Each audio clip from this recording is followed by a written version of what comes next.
Hello friends, आपका स्वागत है आपके अपने YouTube channel A to Z NCERT facts में। तो आज हमारा जो सेट जो हम लोग करने वाले हैं वो है ग्रुप डी का 99 सेट्स में पांचवा सेट, जो कि साइंस का होगा 25 क्वेश्चन का, जो कि आने वाले NTPC exam, group D exam या अन्य रेलवे एग्ज़ाम के लिए आपके लिए फ़ायदेमंद साबित होगा। ये सवाल है 18 अगस्त 2022 का, और जो कि था आपका सेकंड शिफ्ट जो कि 12:45 से 2:15 तक का एग्ज़ाम था, वो आपका सेकंड शिफ्ट में हुआ था। लेवल 1 का एग्ज़ाम का पहला सवाल हम लोग देखते हैं जो साइंस से रिलेटेड है। तो ये सवाल जैसा कि आप देख पा रहे होंगे, सवाल क्या कहता है। सवाल कहता है कि दो तार ए और बी एक ही पदार्थ से निर्मित हैं। एक ही पदार्थ से हैं, इसका मतलब दोनों का जो प्रतिरोधकता है वो आपका सेम होगा। उनकी लंबाइयाँ समान है, यानी जो एल है वो आपका समान है। अनुप्रस्थ काट का क्षेत्रफल अलग है, इसका मतलब अनुप्रस्थ काट का क्षेत्रफल दोनों का, एक का अगर ए मान सकते हैं तो दूसरा का हम लोग मान सकते हैं ए बी, यानी जो अनुप्रस्थ काट का क्षेत्रफल है वो आपका अलग अलग है। यदि तार का प्रतिरोध ए का प्रतिरोध बी के प्रतिरोध के 9 गुने के बराबर है, यानी दोनों तार का क्या है, प्रतिरोध अलग अलग है, जो कि बोला है 9 गुने के बराबर है। तो बोला है आपका कि ए की त्रिज्या और बी की त्रिज्या का अनुपात क्या होगा। सबसे पहले आप सवाल को समझिए। सवाल कहता है कि एक ही पदार्थ से निर्मित है, लेकिन लंबाई दोनों का समान है। अब चलिए, दोनों का लंबाई आपका समान है, मान लिया जाए एक ही पदार्थ से निर्मित है और दोनों का लंबाई आपका समान है, तो एल आपका समान है, रो आपका समान है, ये दोनों आपका समान है।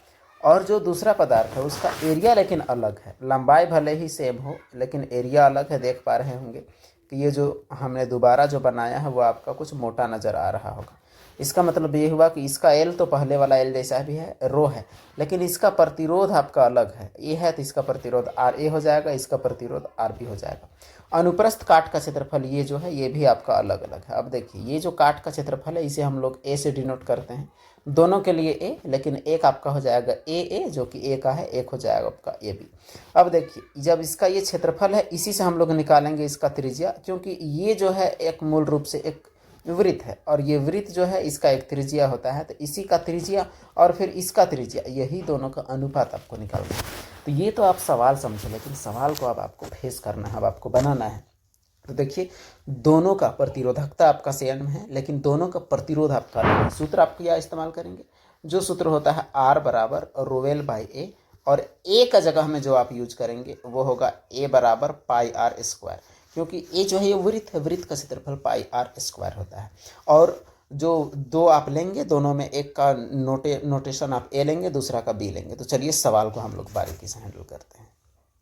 तो जो आपका सवाल है इसमें से देखिएगा, आप गौर कीजिएगा, आपके पास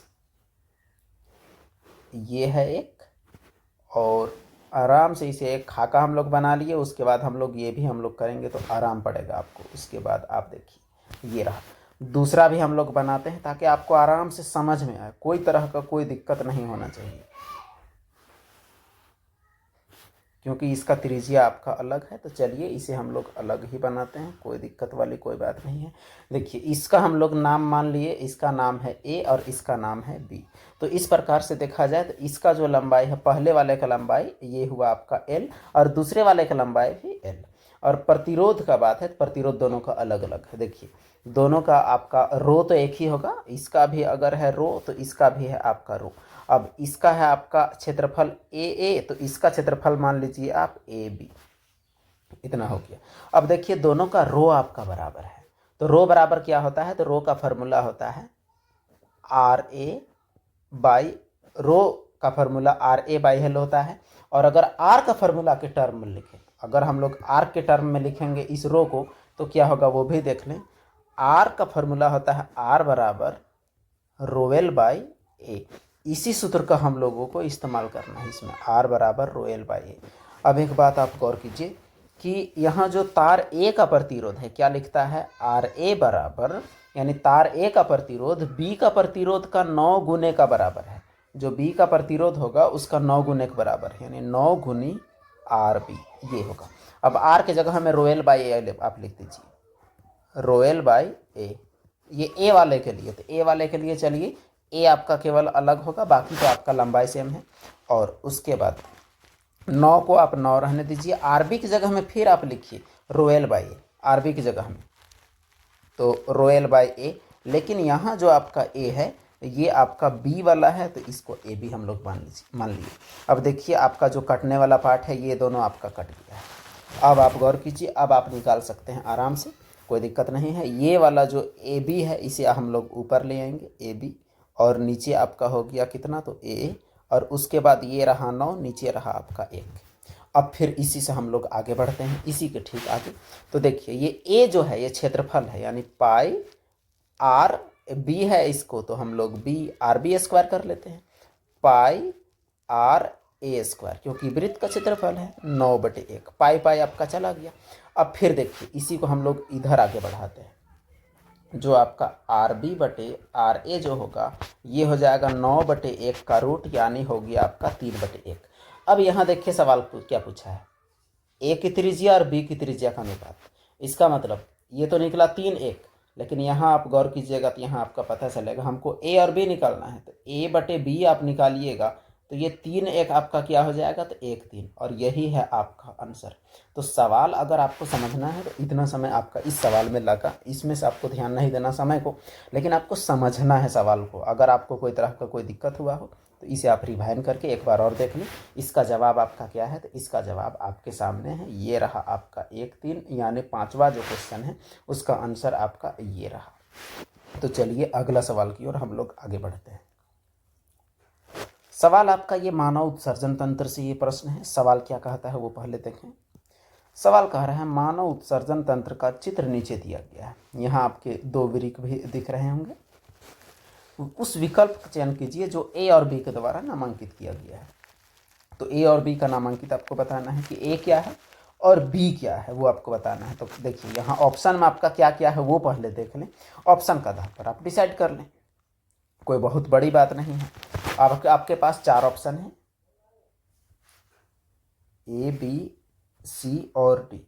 तो पहला ऑप्शन में क्या कहता है वो हम लोग पहले देखते हैं। कहता है कि ए में मूत्र का निर्माण होता है और बी में मूत्र का शरीर से निष्कासन होता है, और फिर दूसरे ऑप्शन में ए मूत्र का संग्रहण करता है और बी मूत्र का निर्माण करता है, यानी ये वाला पाइप। अब उसके बाद तीसरा ऑप्शन में है ए मूत्र का निर्माण करता है और बी मूत्र को संग्रहण के लिए ले जाता है, और एक में है निर्माण और संग्रहण। तो देखिए यहाँ आप लॉजिकली भी आप अगर सोचिएगा तो जो बी वाला जो हिस्सा है, यानी ये पाइप जो है आपका, ये पाइप तो कहीं ले जाने में काम हो रहा है। अब ले जाने वाला ऑप्शन आपका कितना है, तो ले जाने वाला ऑप्शन आप देखिए आपका ये है, मूत्र को संग्रहण के लिए ले जाना। और उसके बाद जो ए जो है वहाँ आपका क्या होता है, तो मूत्र का निर्माण होता है। अगर आप उत्सर्जन तंत्र को पहले देखे हो तो इसलिए इसका जो जवाब जो होगा आपके लिए सीधा सीधा जवाब है इसका, ये आपका होगा। ज़्यादा चारों ऑप्शन में आपको नहीं जाना है, क्योंकि बस आप देख लिए कि मूत्र संग्रहण के लिए ले जाना, आपका ऑप्शन सी ही केवल मैच कर रहा है। और जहाँ जो अगर ए में आप कंफ्यूज होइएगा कि मूत्र का शरीर से बाहर निकालना, तो बाहर निकालने के लिए ये जगह होता है जो आप देख रहे हैं यहाँ, ये तीसरा ऑप्शन उससे मैच नहीं करता। तो इसलिए जो आपका सही जवाब है वो कौन सा हुआ, तो वो हुआ आपका ऑप्शन सी। अगला प्रश्न देखें जरा, सवाल हमारा क्या कहता है। सवाल कहता है कि निम्न में से कौन सा सर्वाधिक विद्युत धनात्मक तत्व है। सबसे ज़्यादा विद्युत धनात्मक तत्व आपसे पूछा गया है मैग्नीशियम, उसके बाद है आपका सीजियम, और उसके बाद है आपका सोडियम और कैल्शियम। तो यहाँ इन चारों ऑप्शंस में से सबसे ज़्यादा विद्युत धनात्मक कौन होगा, जो सबसे ज़्यादा धात्विक गुणों वाला गुण होता होगा जिसमें, या फिर आवर्त सारणी में जो आवर्त सारणी तत्वों का होता है उसमें जो सबसे नीचे होगा उसी का। तो इन चारों में से जो सबसे ज़्यादा विद्युतीय गुण वाला जो तत्व है वो आपका कौन सा है, तो उसका सही जवाब आपका क्वेश्चन नंबर 7 का है, ऑप्शन बी। ऐसे सवाल आपको जानने चाहिए। अगर इसका कारण के लिए हम लोगों को पीरियडिक टेबल जानना होगा, और पीरियडिक टेबल में भी जाने के बाद आपका फिर से यही आपका होगा। तो इसीलिए जो तत्व आप जानते होंगे मैग्नीशियम, सोडियम और कैल्शियम, अगर तो इन तीनों से ज़्यादा धात्विक गुण तो इसमें है, इसीलिए इसे विद्युत धनात्मक कहते हैं। और ये वर्ड जो विद्युत धनात्मक है, अगर इसका हम लोग थोड़ा अगर ज़्यादा चर्चा कर लें तो इसमें आप एक बात केवल गौर कीजिएगा, कोई भी चीज़ का आयन बनता है इलेक्ट्रॉन त्यागने के बाद या इलेक्ट्रॉन ग्रहण करने के बाद। जैसे आपका सोडियम है तो सोडियम का आपका 11 हुआ, तो 11 का आपका हुआ 2, 8 और 1। और अगर ये इलेक्ट्रॉन एक त्याग देता है अपने अष्टक पुराने के लिए, तो पुराने के बाद क्या हो गया 2, 8, एक इलेक्ट्रॉन त्यागा, एक का धनी। और जब भी धन आयन बनेगा, जिसका धन आयन बनता है वो क्या होता है, वो होता है धातु। और अगर जैसे क्लोरीन मान के चलिए 2, 17, 2, 8, 7 इसका होगा, तो जैसे अगर क्लोरीन अगर ऐसा बनाता है तो क्लोरीन का क्या होगा, 2 8 एक इलेक्ट्रॉन लेके ये 8 पूरा आएगा, इसका मतलब 1 माइनस। तो जब भी एक लेगा यानी जब ये ऋण में रहेगा तो ऋण में रहने वाले को बोलते हैं अधातु, और जो धनी होता है यानी जो इलेक्ट्रॉन दान करता है उसे हम लोग बोलते हैं धातु। और जो धातु होते हैं वो विद्युतीय धनात्मक होते हैं, जो अधातु होते हैं विद्युतीय ऋणात्मक होते हैं। वही है ये कॉन्सेप्ट। तो इसका जवाब आप देख लिए, इन चारों में से सबसे अधिक विद्युत धनात्मक आपका ये, हालांकि चारों धातु है। अब अगला प्रश्न आपका क्वेश्चन नंबर 13 है, जो 10वीं क्लास के एनसीईआरटी के पहले चैप्टर से है। सवाल जरा देखें। विच of the following reaction represent symbolic combination reaction. ये बनाने वाले ने इंग्लिश में बनाया है। कॉम्बिनेशन रिएक्शन बोलते हैं हम लोग संयोजन अभिक्रिया को। अब संयोजन अभिक्रिया किसे कहते हैं, जब दो अभिकारक, जैसे मान लिया जाए ए और बी, ये मिल के बनाएंगे कोई उत्पाद बनाएंगे तो इसे संयोजन अभिक्रिया कहते हैं। मिसाल के तौर पर जैसे मान लिया जाए आपके पास चूना है कैल्शियम ऑक्साइड, और यहाँ आप जल यहाँ मिला दीजिएगा, तो जल मिलाने के बाद क्या होगा, CaO और O आपका कितना हो गया, तो 2 हो गया, और H भी आपका 2 हो गया, तो CaOH का होल 2। तो ये वाला था आपका बिना बुझा चूना, और ये आपका पानी डाल के समझिए आप बुझा दिए, तो ये हो गया आपका बुझा हुआ चूना। तो ये दोनों रिएक्शन आप देख सकते हैं कि आप दो अभिकारक को मिला रहे हैं तो तीसरा उत्पाद आपका बन रहा है, जो कि बिना बुझा हुआ है। तो ऐसी अभिक्रियाओं को हम लोग कॉम्बिनेशन रिएक्शन या संयोजन अभिक्रिया कहते हैं। तो आपको चारों ऑप्शन में से अभी पहचानना है संयोजन अभिक्रिया कौन है। ऑप्शन क्या कहता है, XY को तोड़ेंगे अगर हम लोग तो X + Y होगा, ABCD अभिक्रिया करके ACBD बनाएगा, PQR अभिक्रिया करके PR और Q, और A और B करके C बनाएगा।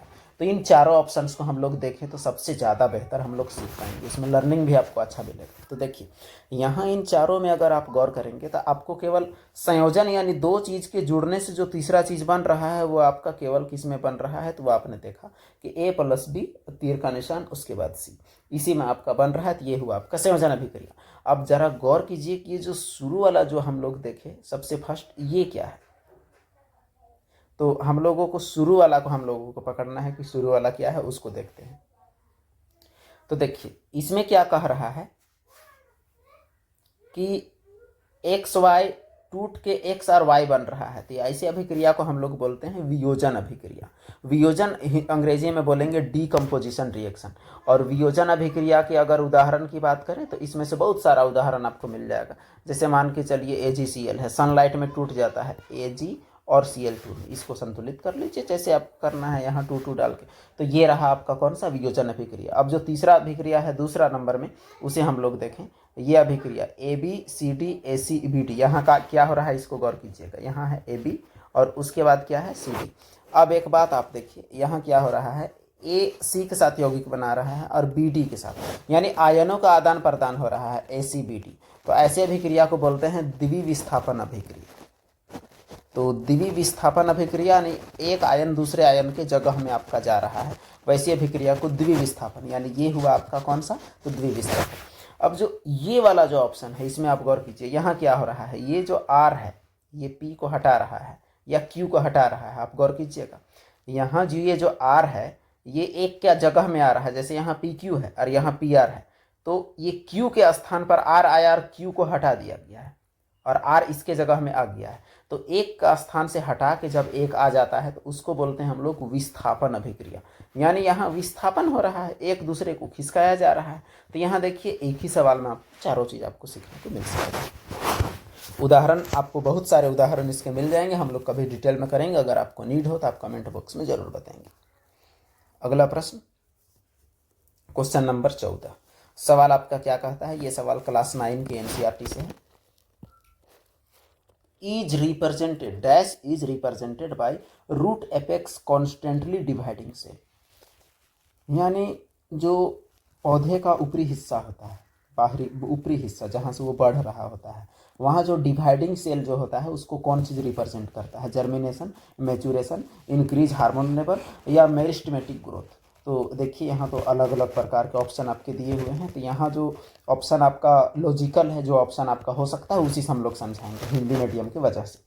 तो यहाँ जो जवाब आपका हो जाएगा, इसमें जो आपका डिवाइडिंग सेल बोलता है, यानी रूट के बढ़ने से लेके, रूट और पौधे के अन्य भागों में बढ़ने को लेके जो सेल का विभाजन होता है उसे हम लोग बोलते हैं विभाज्य ऊतक। हिंदी में बोला जाता है विभाज्य उत्तक, और ये एक प्रकार का उत्तक होता है जिससे पौधे में वृद्धि होती है। और इसी वजह से इसका जो ग्रोथ जो होता है इसको विभाज्य उत्तकी ग्रोथ या मेरिस्टेमेटिक ग्रोथ भी कहा जाता है। तो ये विभाज्य उत्तक से रिलेटेड क्वेश्चन है। ऐसे सवाल आप हिंदी में करके बनाएंगे, आपको बहुत ही आसानी से बनेगा, कोई तरह का कोई दिक्कत नहीं है। जर्मिनेशन तो आपका कोई भी बीज से आपका पौधे के रूप में बनना यानी उसका जन्म होना कहलाता है। मैच्योरेशन अलग चीज़ है। हार्मोन लेवल इसका तो कोई ताल्लुक ही नहीं है। तो डिवाइडिंग सेल जो होता है एपेक्स का, रूट एपेक्स का कॉन्स्टेंटली यानी जड़ का और तने का जो बढ़ना होता है वो आपका मेरिस्टेमेटिक ग्रोथ होता है। तो इसका जो सही जवाब आपका क्या हो जाएगा, आपका ऑप्शन डी इसका सही जवाब होगा। अगला प्रश्न हम लोग देखते हैं, क्वेश्चन नंबर 16। तो क्वेश्चन नंबर 16 में क्या कहता है, सवाल कई प्रतिरोधों को समांतर क्रम में जोड़ने पर इनमें से किसके समतुल्य माना जा सकता है। सवाल को पहले समझिए। जो आपका प्रतिरोधों का जोड़ने का क्रम होता है वो आपका दो प्रकार का होता है। एक आपका ऐसे हम लोग एक के बाद एक जोड़ते हैं जिसे हम लोग श्रेणी का क्रम कहते हैं, और एक आपका एक के बाद एक नहीं बल्कि एक साथ हम लोग जोड़ते हैं कई को, तो उसे हम लोग पार्श्व क्रम कहते हैं।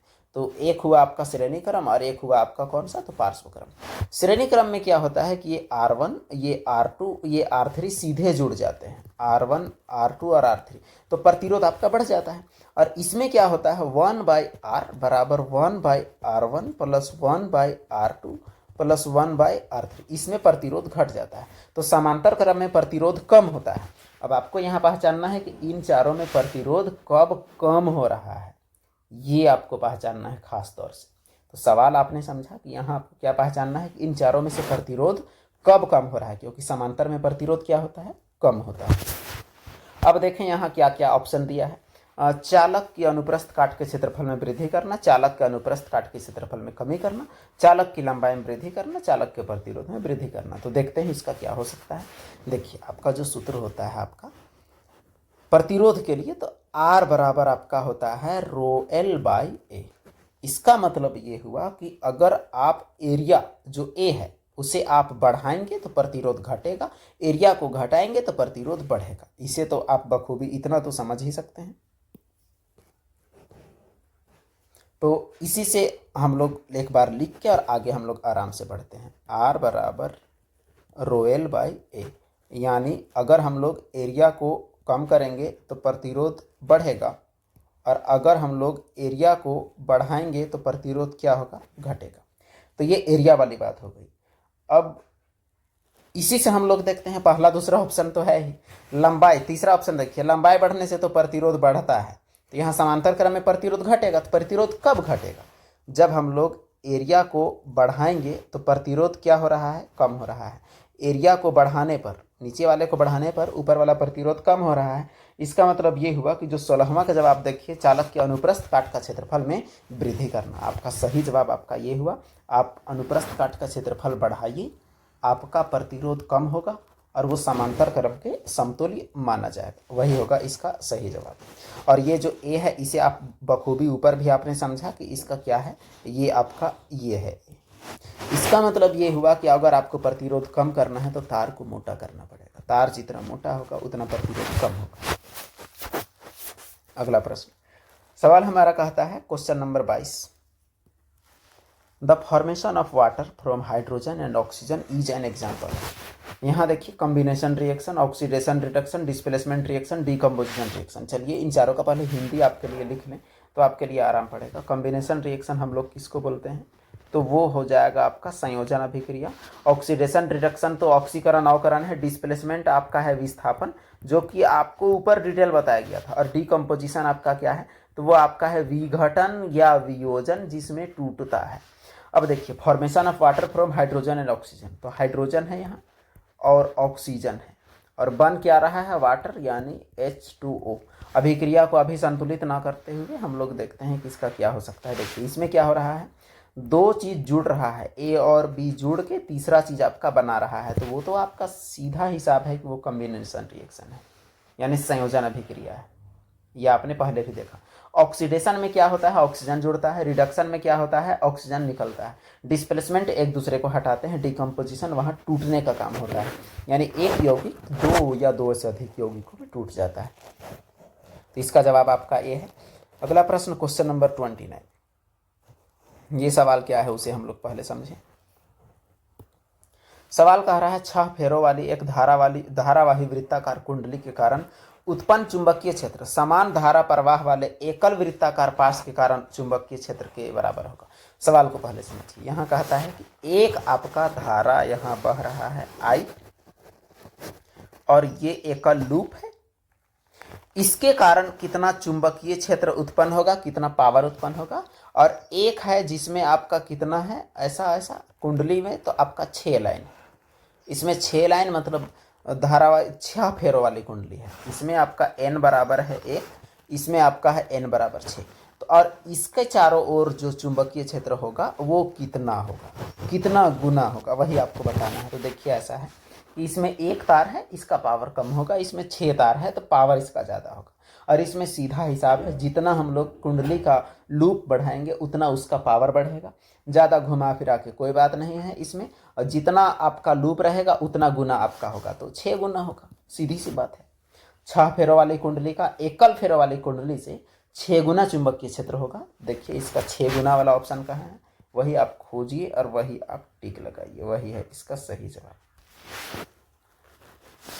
अगला प्रश्न देखते हैं, क्वेश्चन नंबर 32। ये सवाल भी बहुत खास है जो आपको सीखने के लिए है। ये 10वां क्लास के जीव विज्ञान से है, आनुवंशिकता से। सवाल कहता है कि लैंगिक जनन करने वाले एक जीव में गुणसूत्रों की संख्या 2n, जो कि जोड़ा जोड़ा होता है, 18 है। 2n बराबर 18 है। तो इसमें अलैंगिक गुणसूत्रों की संख्या कितनी होगी। अब यहाँ देखो लैंगिक और अलैंगिक गुणसूत्र क्या है। जैसे इंसानों का ही उदाहरण आपके लिए लिया जाए तो इंसानों में होता है 23 जोड़ा। अब देखिए 23 जोड़ा आपका होता है इंसानों में गुणसूत्र। इसका 2 प्रकार है, एक है लैंगिक और एक है अलैंगिक। तो एक होता है ऑटोसोम और एक जो डिफरेंट होता है उसको हम लोग लैंगिक बोलते हैं। देखिए 23 जोड़ा में इंसानों में क्या होता है, इंसान में 23 जोड़ा में जो 22 जोड़ा होता है वो आपका समान रहता है, और जो 23वां जोड़ा है वही आपका पुरुषों में अलग और स्त्रियों में अलग, ये हम लोग को देखने को मिलता है। एक में आपका XX और एक में आपका XY। अब देखिए जो आपका समान वाला बोला है वो तो एक मतलब एक जोड़ा के अलावा जितना भी है सब ऑटोसोम। कोई भी जीव में एक जोड़ा अलग कर दीजिए वही आपका लैंगिक होगा, केवल एक जोड़ा यानी 2 ठो। यहाँ देखिए गिनती में यहाँ भी 2 दिख रहा है, बाकी सारे के सारे ऑटोसोम होंगे। तो अब देखिए यहाँ क्या कहता है, यहाँ आपका है 2n बराबर 18। अब यहाँ अगर आप बांटिएगा तो 18 में आपका एक तरफ 16 हो जाएगा और एक तरफ क्या हो जाएगा, 2 हो जाएगा। एक तरफ 16 और एक तरफ 2। तो जो ये वाला तो हो गया आपका लैंगिक, जिसके वजह से लिंग निर्धारण होता है, ये हुआ आपका लैंगिक गुणसूत्र। और अलैंगिक गुणसूत्र कौन होगा, तो ये 16 जोड़ा होगा। जिस तरह से इंसानों में होता है तो एक तरफ अलैंगिक गुणसूत्र और एक तरफ लैंगिक गुणसूत्र। तो इसका मतलब ये हुआ कि क्वेश्चन नंबर 32 जो है उसका जवाब आपका क्या होगा, तो उसका जवाब आपका सी होगा, 16। अगला प्रश्न जो कि 10वां क्लास के पीछे जो आपका चैप्टर है इकोलॉजी से, कुछ पर्यावरणीय समस्याओं को लेकर, उससे है। अजैव निम्नीकरणीय प्लास्टिकों यानी जो बायोडिग्रेडेबल नहीं होते, जिनको जीव सड़ा गला नहीं सकते, संबंधित निम्नलिखित में से 3 कथन जंतु पादप और आसपास के वातावरण पर प्रभाव को दर्शाते हैं। तीनों कथन असंगत को पता लगा कौन चारों में से अलग है। तो प्लास्टिक सबके बारे में, यह मृदा की उर्वरा शक्ति को कम करते हैं, जानवरों द्वारा खाए जाने पर घातक होते हैं, नालियों को जाम कर देते हैं, प्लास्टिक के थैले टिकाऊ होते हैं। यानी कौन इसमें से सही चीज नहीं है जो कि हमें पर्यावरण को लेके, जिसे हम लोगों को नहीं मानना चाहिए। तो देखिए इन चारों में आप देखिए गौर से, मृदा उर्वरा शक्ति को कम करते हैं, एकदम सही बात। जानवरों द्वारा खाए जाने पर घातक साबित होते हैं, सही बात। नालियों को जाम कर देते हैं, सही बात। टिकाऊ होते हैं, यही बात हजम होने जैसी नहीं है।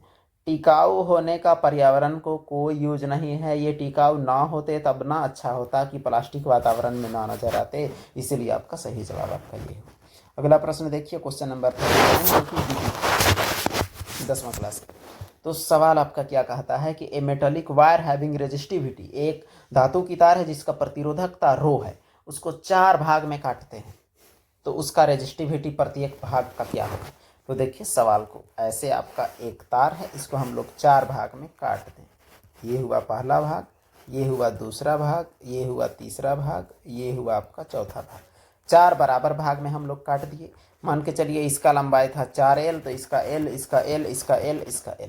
अब प्रतिरोधकता क्या होता है वो देखते हैं। इकाई स्थान का, इकाई आयतन के प्रतिरोध को प्रतिरोधकता कहते हैं। जहां इकाई का बात आया तो इसका इकाई या इसका इकाई या इसका या इसका या इसका, चारों का तो एक ही बात है। इसका मतलब प्रतिरोधकता जो है वो मात्रा पर निर्भर नहीं करता, यानी काटें कि पीटें कि जोड़ें, हमारा प्रतिरोधकता उसका क्या रहेगा, रो था, रो है और रो ही रहेगा। इसमें कोई तरह का कोई बदलाव नहीं है। हाँ, आर उसका बदल सकता है क्योंकि लंबाई और अनुप्रस्थ काट के क्षेत्रफल पर जो प्रतिरोध है वो आपका बदलता है। अब अगला प्रश्न, क्वेश्चन नंबर 48। सवाल आपका क्या कहता है क्वेश्चन नंबर 48 में, डैश का रासायनिक नाम कैल्शियम सल्फेट डाइहाइड्रेट है। पहले देख लेते हैं, कैल्शियम सल्फेट डाइहाइड्रेट यानी 2H2O। अब देखिए इनमें से कौन है, baking soda, plaster of Paris, gypsum या धोवन सोडा। तो ये तो आपको सवाल में बोला गया है इसे। अब देखते हैं कि इसका सूत्र क्या है। ये जो बेकिंग सोडा होता है, खाने वाला सोडा, इसका सूत्र आपका है NaHCO3, ये तो नहीं है। अब प्लास्टर ऑफ पेरिस का सूत्र क्या होता है, CaSO4 आधा H2O, तो ये भी नहीं है। धावन सोडा क्या होता है, Na2CO3, यानी ये भी नहीं है। और जिप्सम जो है वही आपका ये है। ये नाम किसका है, तो जिप्सम का है। प्लास्टर ऑफ पेरिस में जब हम लोग जल मिलाते हैं तो जिप्सम बनता है। प्लास्टर ऑफ पेरिस पाउडर रूप में होता है, जिप्सम आपका ठोस रूप में होता है। तो जो इसका सही जवाब है वो क्या है, तो वो आपका जिप्सम है। एक्सप्लेनेशन आपने पहले ही देख लिया है। अगला प्रश्न आपका कहता है, oral contraceptive pills work by stopping, यानी जो मुख से खाई जाने वाली गर्भ निरोधक गोलियां जो होती हैं वो क्या रोकती हैं। Ovulation and implantation, ovulation, fertilisation and implantation, ovulation and fertilisation. Fertilisation means होता है निषेचन, और ओवल्यूशन जो होता है वो शुक्राणु और अंडाणु के मिलने को हम लोग बोलते हैं। तो अब बात यह है कि इसमें से क्या होगा, क्या चीज़ को रोकता है। तो इसका जो सही जवाब होगा आपका क्वेश्चन नंबर 52 का, वो आपका है ऑप्शन डी, यानी ओवल्यूशन और फर्टिलाइजेशन को रोकने का काम करती है मुख से खाए जाने वाली निरोधक गोली। अगला प्रश्न आपका है क्वेश्चन नंबर 56। सवाल है, निम्न में से गलत कथन की पहचान कीजिए। जड़ों के भूमि में नीचे की ओर बढ़ने की प्रवृत्ति को गुरुत्वानुवर्तन कहते हैं। जो आपका पौधा होता है, जो कोई भी आपका पौधा हो और वो पौधा जड़ में आपका नीचे जाता है तो उसे हम लोग गुरुत्वानुवर्तन कहते हैं। तो ये तो बात पूरी तरह से सही है, यानी पहला वाला आपका सही है, कोई दिक्कत नहीं है। अब गलत को पहचान करना है। सूरजमुखी एक प्रकाशानुवर्ती पौधा है, यानी प्रकाश की ओर बढ़ता है, ये भी आपका सही है, यानी दूसरा भी आपका सही है। पराग नालिकाओं की बीजांड की ओर वृद्धि करना गुरुत्वानुवर्तन का उदाहरण है, बिल्कुल नहीं, यही आपका गलत है। पराग नालिका, बीजांड, गुरुत्वानुवर्तन तो गुरुत्वाकर्षण के असर से बढ़ना है। अब नमी स्थानों पर जड़ों की वृद्धि जल की ओर होती है तो जलानुवर्तन, जल की ओर जलानुवर्तन, प्रकाश की ओर प्रकाशानुवर्तन, गुरुत्व की ओर गुरुत्वानुवर्तन। बस हो गया। तो तीसरा वाला ही आपका गलत है, और गलत ही तो आपको पहचान करना है। इसका मतलब ये हुआ कि इसका जो सही जवाब है वो क्या है, तो इसका सही जवाब आपका ये रहा। अगला प्रश्न हमारा है क्वेश्चन नंबर 59। ये सवाल भी सीखने के लिए आपके लिए बहुत खास है। लेंस द्वारा उत्पन्न आवर्धन किसके बराबर होता है।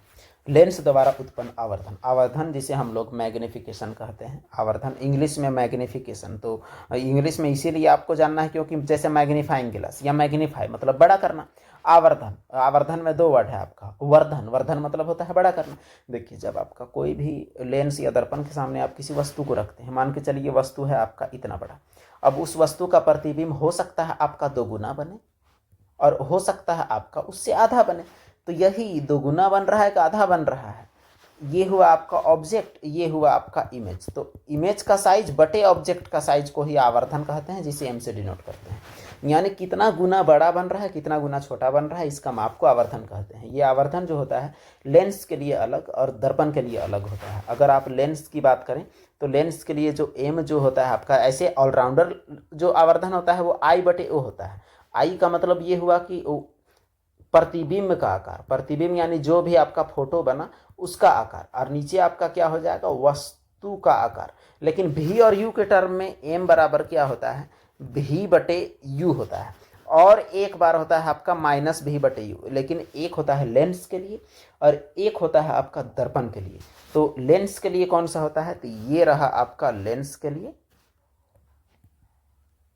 और ये रहा आपका किसके लिए, तो ये है आपके दर्पण के लिए, यानी ये मिरर के लिए। तो आपको याद रखना है, बहुत सारे न्यूमेरिकल्स में आपको ये सूत्र काम देंगे। अब इसमें क्या होगा, आपको पहचानना है भी बटे यू। तो देखिए सब मिलते जुलते हैं, तो मिलते जुलते में आप तलाश लिए होंगे अपना सही जवाब, जो कि आपका पहला ऑप्शन है 59 का ए। अगला प्रश्न क्वेश्चन नंबर 62। सवाल क्या कहता है, सवाल आपका इसमें है which of the following event take place during diastole in the human heart. अब ये डायस्टोल क्या है ये हम लोग देखते हैं। जब हृदय में दो प्रकार का ये होता है, गति होता है, एक डायस्टोल और एक सिस्टोल। जब हृदय दबता है यानी संकुचित होता है, तो दबने पर, उसके दबाने पर उससे चारों तरफ से खून नसों की ओर दौड़ता है, तो उसे हम लोग सिस्टोल कहते हैं। और डायस्टोल जब दब जाता है, दबने के बाद ढील तो होगा ना कभी, और ढील होने पर चारों तरफ से हवा के साथ में चारों तरफ से खून आता है। तो डायस्टोल हम लोग बोलते हैं जब वो फ्री होता है उसको, और सिस्टोल बोलते हैं जब वो दबता है उसको। तो डायस्टोल के टाइम में क्या होता है, डायस्टोल के टाइम में क्या होता है कि जो भी आपका ब्लड है डायस्टोल के टाइम में वो आपका निलय में प्रवेश करता है। जो भी ब्लड है डायस्टोल के टाइम में निलय में प्रवेश करता है। निलय आप जानते होंगे कि हृदय के दो हिस्से होते हैं, आलिंद और निलय, और जिसमें से हृदय के कुल 4 कक्ष, दायां आलिंद, दायां निलय, बायां आलिंद, बायां निलय। तो डायस्टोल के टाइम में कहाँ प्रवेश करता है, तो वो आपका करता है निलय में। इसीलिए इस सवाल में हम लोग ज़्यादा नहीं घुस रहे हैं और भी डिटेल, क्योंकि ये सवाल आपको बहुत लंबा वीडियो को कर देगा। हृदय के लिए कभी हम लोग एक विशेष वीडियो बनाएंगे जिसमें कब आलिंद में जाता है, कब निलय में, कब महाधमनी में, कब महाशिरा में, कब फेफड़ा में, सभी हम लोग देखेंगे। यहाँ आप जानिए कि डायस्टोल के लिए, डायस्टोल करने पर जो ब्लड जो है वो निलय में इंटर करता है। तो इसका जो सही जवाब हुआ वो आपका है ऑप्शन नंबर 4। अगला प्रश्न क्वेश्चन नंबर 72 है। ये प्रकाश चैप्टर से ये सवाल है। सवाल कहता है गोलीय दर्पण एक सीधा और छोटा प्रतिबिंब बनाता है। सीधा भी और छोटा, सीधा है मतलब आभासी बनेगा। गोलीय दर्पण के बारे में सही कथन पहचानिए। दर्पण अवतल है, दर्पण आभासी प्रतिबिंब बनाता है। अच्छा, आभासी वाली बात तो सही है, क्योंकि ये जो सीधा है, सीधा हमेशा आभासी होता है, और दर्पण की फोकस दूरी धनात्मक है। चलिए सवाल को बारीकी से देखते हैं। अब देखिए ये रहा आपका मुख्य अक्ष। तो मान लिया जाए दर्पण कोई भी हो, उत्तल रहे या अवतल रहे, आपको पता है कि इधर जो आपका दूरी होता है वो आपका प्लस में होता है, और इधर का दूरी क्या होता है, तो माइनस में होता है। अब देखिए दर्पण चाहे कोई भी हो, यहाँ पर दर्पण उत्तर अवतल कुछ भी हो सकता है, पहले आप गौर कीजिएगा बात को। आभासी प्रतिबिंब बनेगा तो आपका प्रतिबिंब इधर ही, मतलब रियल बनेगा तो इधर बनेगा, आभासी होगा तो इस साइड बनेगा। यानी आभासी होने पर आपके दर्पण के पीछे की ओर बनेगा। अब जब दर्पण के पीछे की ओर बनेगा तो देखिए आपका आभासी है, इसका मतलब आपका ऑप्शन बी तो आपका पक्का सही है। तो आपका बी वाला सही होगा, यानी ए आपका नहीं होगा। सवाल को पकड़िए, दोबारा आपको बताएं, दोबारा गौर कीजिए कि यहाँ आभासी प्रतिबिंब आपका जब बन रहा है, सीधा तो हमेशा आभासी होगा, आभासी मतलब बी आपका सही। अब देखिए बी सही है तो बी वाला ऑप्शन कितना है आपका, 3 ठो है। ए तो आपका नहीं हो सकता है, ए आपका नहीं होगा क्योंकि बी वाला ही है, और चारों में आपका बी, चारों में ए नहीं है, यानी ए वाला आपका नहीं हो सकता है। और अगर ए वाला नहीं होगा, आपका ए नहीं होगा, तो ये कहानी खत्म और ये कहानी खत्म। अब इन दोनों में आइए, अब सी का बात करते हैं। अगर आभासी बना तो आभासी बनने पर वो अगर कोई दर्पण है तो वो आपका क्या है, तो वो आपका है उत्तल दर्पण। उत्तल दर्पण में ही आभासी प्रतिबिंब बनता है, खास तौर से, खास करके छोटा। अवतल में आभासी प्रतिबिंब बनता है लेकिन वो बड़ा बनता है। इसका मतलब ये हुआ कि अगर ये दर्पण आपका उत्तल है, अगर ये उत्तल है तो इसका फोकस दूरी क्या होगा, तो उत्तल का फोकस दूरी आपका इस साइड होता है, उत्तल का धनात्मक, और अवतल का होता है ऋणात्मक। इसका मतलब आपका सी भी सही है। और अगर आपका सी भी सही है तो आपका बी और सी दोनों वाला ऑप्शन होगा। तो 72 का जो जवाब होगा वो आपका क्या होगा, तो वो आपका डी होगा। आप दर्पण में कौन सा, कहाँ पर रखने पर कहाँ पर प्रतिबिंब बनता है, इसका कंडीशन दर्पण और लेंस मिला के 16 कंडीशन है। अगर इन 16 कंडीशन को आप जानते हैं तो आपके लिए बहुत ही हेल्पफुल रहेगा। कोई एक वीडियो में हम लोग इसका भी बात करेंगे, अगर आप लोग चाहें तो कमेंट में बताइए अगर ज़रूरत हो तो। अगला प्रश्न हम लोग देखते हैं क्वेश्चन नंबर 73। किसी तारे की स्थिति में थोड़ा थोड़ा परिवर्तन प्रतीत होता है, यानी तारे टिमटिमाते हैं, वही तो है। इसका क्या कारण है? वायुमंडल गैसों के मिश्रण से बना है। वायुमंडल की भौतिक स्थितियाँ स्थिर रहती है। वायुमंडल की भौतिक स्थितियाँ बदलती रहती है। वायुमंडल तारों के प्रकाश का प्रकीर्णन करता है। तो क्वेश्चन नंबर 73 जो है, प्रकीर्णन नहीं होता है तारों का टिमटिमाना में अपवर्तन होता है। अब अपवर्तन कहीं लिखा हुआ नहीं है। अपवर्तन का क्या कारण है कि वायुमंडल की भौतिक स्थिति बदलती रहती है, इसलिए अपवर्तन बदलता है। अपवर्तन बदलने से तारों की स्थिति में थोड़ा थोड़ा बदलाव आता है। इसका सही जवाब आपका ये है, वायुमंडल की भौतिक स्थिति में बदलाव के कारण ही तारों का टिमटिमाना है। प्रकाश का प्रकीर्णन के कारण आकाश का रंग नीला दिखाई देता है। रंग से पूछेगा प्रकीर्णन आपका। दूसरा, अगर स्थिति से अगर आपका पूछ रहा है, जैसे उगते डूबते सूर्य का स्थिति अगर आपका पूछता है, तो अपवर्तन ही होगा। अगला प्रश्न क्वेश्चन नंबर 74। सवाल क्या कहता है? निम्न में से किस समूह के सभी यौगिक समान समजातीय श्रेणी से हैं? समान समजातीय श्रेणी से आपका पूछा हुआ है। देखते हैं कि समजातीय श्रेणी क्या होता है। कोई भी एक सीरीज जिसके दो क्रमागत के अंतर क्या हो, तो CH2 का अंतर हो, तो अंतर CH2 का होना चाहिए, तभी होगा समजातीय श्रेणी। चारों ऑप्शन में गौर कीजिए, चारों ऑप्शन में CH2 का अंतर आपको खोजना है। देखिए इन दोनों में अंतर आपका कितना का है, तो कार्बन का अंतर देखिए, कार्बन आपका 1 में 5 है, 1 में 4 है, तो कार्बन 1, और ये 8 में 8 आपका हाइड्रोजन, तो आपका 0 का अंतर है। इसका मतलब ये कहानी आपका ख़त्म है, क्योंकि कोई भी दो लगातार घटाएंगे उतना ही आना चाहिए। अब इसको आप देखें, ये दूसरे वाले ऑप्शन को, यहाँ 4 में 3 अगर घटाए तो आपका C बचा, और 10 में 8 हम लोग घटाए तो 2 बचा। पहला तो सेट कर गया। अब दूसरा को देखते हैं। 5 में 4 घटाए तो C बचा, 12 में 10 घटाए तो क्या बचा, 2 बचा। इसका मतलब जो क्वेश्चन नंबर 74 है हम लोग को बी में ही जवाब मिल गया, तो चारों ऑप्शन चेक करने का क्या जरूरत है, आपका सही जवाब आपके पास है। इसका मतलब इसका ये जवाब आपका होगा। बाकी ऑप्शन आपको चेक करना ही नहीं है। CH2 का अंतर खोज के समजातीय श्रेणी, कहानी खत्म। अगला प्रश्न, यहाँ अंग्रेजी में समजातीय श्रेणी यानी होमोलोगस सीरीज वही हुआ। तो देखिए first second member respectively of ketone, ketone का होमोलोगस सीरीज आपको पहचानना है, कीटोन का। तो देखिए कीटोन का जो पहला मेंबर होता है वो आपका होता है प्रोपेनोन। प्रोप के बाद क्या आएगा आपका, ब्यूटेनोन आएगा, क्योंकि मेथेनोन कीटोन का नहीं होता है, एथेनोन नहीं होता है, एथेनोन नहीं होता है। तो ये दोनों ऑप्शन आपका कहानी खत्म। और ब्यूट और प्रोप में रेस्पेक्टिवली में अगर आप देखेंगे तो प्रोपेनोन तो होता है, प्रोप के बाद ना आपका ब्यूट होगा। ब्यूट आपका क्या होगा, प्रोप के बाद होगा। तो प्रोप के बाद, तो इसका मतलब ये हुआ कि आपका जो ऑप्शन होगा वो आपका ये होगा। बाकी का ऑर्गेनिक केमिस्ट्री आपको बहुत ज़रूरी है पढ़ना। इसमें आप गिनती भी आप देखे होंगे कि 1 के लिए मेथ, 2 के लिए एथ, 3 के लिए आपका प्रोप, 4 के लिए ब्यूट, 5 के लिए पेंट, 6 के लिए हेक्स। ये सब गिनती आपको आना चाहिए, और ऊपर से एल्डिहाइड कीटोन, ये सभी चीज़ें आनी चाहिए। सवाल आप लेवल देखिए, ग्रुप डी नहीं रहा, यह मिनी UPSC का बाप है एक तरह से। अगला प्रश्न आपका है क्वेश्चन नंबर 86। सवाल कहता है मेंडलीफ के आवर्त नियम के अनुसार इनमें से कौन सा कथन सत्य है। तो मेंडलीफ आवर्त सारणी का आविष्कारक कह सकते हैं, जो कि सबसे पहले आवर्त सारणी बनाए। तो मेंडलीफ अपना आवर्त सारणी को परमाणु द्रव्यमान के आधार पर बनाए। तो देखिए आपको ऑप्शन अब दिख जाएगा। तत्वों के गुणधर्म उनके परमाणु द्रव्यमानों का आवर्ती फलन होते हैं। तत्वों के गुणधर्म उनके चुंबकीय गुणों का आवर्ती फलन होते हैं। तत्वों का गुणधर्म परमाणु संख्या का आवर्त फलन, उनके रंग का आवर्ती फलन। अब देखिए जो परमाणु क्रमांक वाली बात है, ये परमाणु क्रमांक का आवर्त फलन जो होता है वो आधुनिक आवर्त सारणी है, यानी मॉडर्न जो पीरियोडिक टेबल है वो आपका है। और मेंडलीफ वाला आपका ये है। परमाणु द्रव्यमान वाला किसका है, तो मेंडलीफ वाला है। तो आपका जो सही जवाब है वो आपका परमाणु द्रव्यमान वाला है। अगला प्रश्न क्वेश्चन नंबर 97।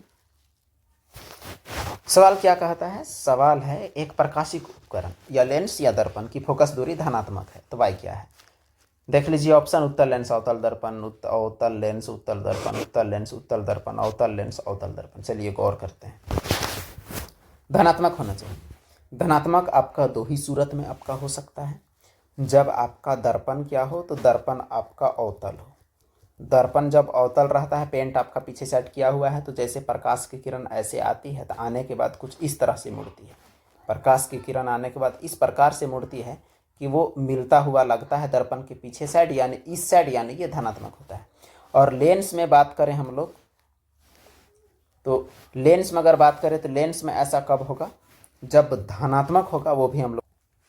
तो लेंस के कंडीशन में भी आप एक बार चलिए बना के देखते हैं, हम लोग उत्तल लेंस बना के देखते हैं। उत्तल लेंस में क्या होता है, उत्तल लेंस में भी अनंत से आने वाली जो किरणें होती हैं वो भी एक खास बिंदु पर मिलती हैं या मिल जाती हैं, खास तौर से अपवर्तन के बाद। तो देखिए इसमें भी आपका धनात्मक, इसका मतलब आपका दोनों कंडीशन में आपका उत्तल है।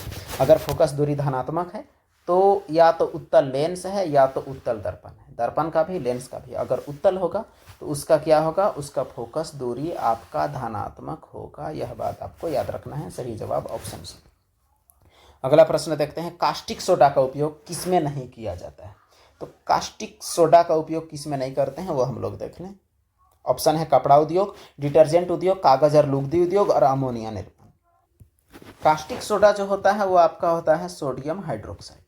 तो इसी का यूज कहाँ नहीं किया जाता है ये आपसे पूछा गया है। तो डिटर्जेंट, कागज, लुगदी, अमोनिया ये सब में इसका इस्तेमाल किसमें नहीं है वही आपको पता करना है। तो जो क्वेश्चन नंबर 98 है, इसका इस्तेमाल कपड़ा में, डिटर्जेंट में, कागज लुगदी में होता है। केवल अमोनिया निर्माण है, इसमें इसका कोई इस्तेमाल नहीं है, इसलिए सही जवाब आपका इसका ये है। अगला प्रश्न हम लोग देखते हैं क्वेश्चन नंबर 99।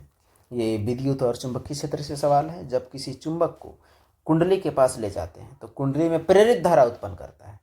चुंबक जो है ये आपका मान के चलिए ये मैग्नेट है, किसी कॉइल के पास हम लोग ले जाते हैं तो यहाँ धारा प्रेरित होता है, यानी केवल इसके बगल में ले जाते हैं तो यहाँ करंट का फ्लो होता है। अब प्रेरित धारा का मात्रा बढ़ाने के लिए हम लोग क्या करेंगे, धारा तो उत्पन्न हो गया लेकिन इसका मात्रा बढ़ाएंगे। कुंडली का फेरों की संख्या में वृद्धि करेंगे, कि चुंबक की गति में वृद्धि करेंगे, कि कुंडली के तार का प्रतिरोधकता में वृद्धि करेंगे। तो क्या हम लोग बढ़ाएंगे, यही है आपका सवाल। देखिए प्रतिरोधकता बढ़ाने से तो धारा कम होगा, ये तो नहीं होगा पक्का। अब 1 और 2 का देखते हैं। अगर फेरों की संख्या बढ़ाते हैं तो इसका पावर बढ़ता है और इसका पावर बढ़ने से हमारा काम बिल्कुल हो सकता है। गति हम लोग बढ़ाएंगे तो गति बढ़ाने से भी हमारा क्या है, धारा में वृद्धि होता है। जनरेटर इसी मैकेनिज्म से धारा का उत्पन्न करता है, इसको विद्युत चुंबकीय प्रेरण कहते हैं। यानी पहला दूसरा आपका सही है। इसका मतलब ये हुआ कि पहला दूसरा सही वाला आंसर ही आपका सही जवाब कहलाएगा। अगला प्रश्न, ये क्वेश्चन नंबर 92 है, यानी पीछे का सवाल ही आपको ऐड किया गया है जो कि छूट गया था। सवाल क्या कहता है कि निम्न में से कौन सा औषधीय पौधा ब्लड प्रेशर, रक्तचाप के उपचार के लिए सबसे अच्छी उपाय है। आलूकम, सर्पगंधा, नौमल्लिका, रजनीगंधा। तो इसका जो सही जवाब है वो क्या होगा, तो वो हम लोग जरा देखें। सवाल आपका, इस सवाल का जवाब है सर्पगंधा। ये एक तथ्यात्मक सवाल है, इसीलिए इसका एक्सप्लेनेशन भी क्या कहा जाए। बीपी में इसका इस्तेमाल होता है, ब्लड प्रेशर में। ब्लड प्रेशर आपका हाई हो जाए तो इसका इस्तेमाल करके आप अपना ब्लड प्रेशर लो कर सकते हैं। औषधीय पौधा है जो कि आयुर्वेद में इसका इस्तेमाल होता है। तो इसी के साथ आज का हमारा जो क्वेश्चन का जो सीरीज़ था, जो कि 25 सवालों का था, तो 25 में 25 हम लोग कर चुके, जो कि आपके एग्जाम के लिए काफ़ी महत्वपूर्ण साबित हो सकते हैं। तो चलिए, अब तक आप जुड़े हैं तो लाइक एक ज़रूर कर दें और अपने दोस्तों तक शेयर करें और चैनल को सब्सक्राइब करें ताकि आपको आने वीडियो मिलता रहे। और प्ले लिस्ट आप चेक कीजिए, आपको यहाँ बहुत कुछ। धन्यवाद, फिर मिलते हैं हम लोग अगले वीडियो में।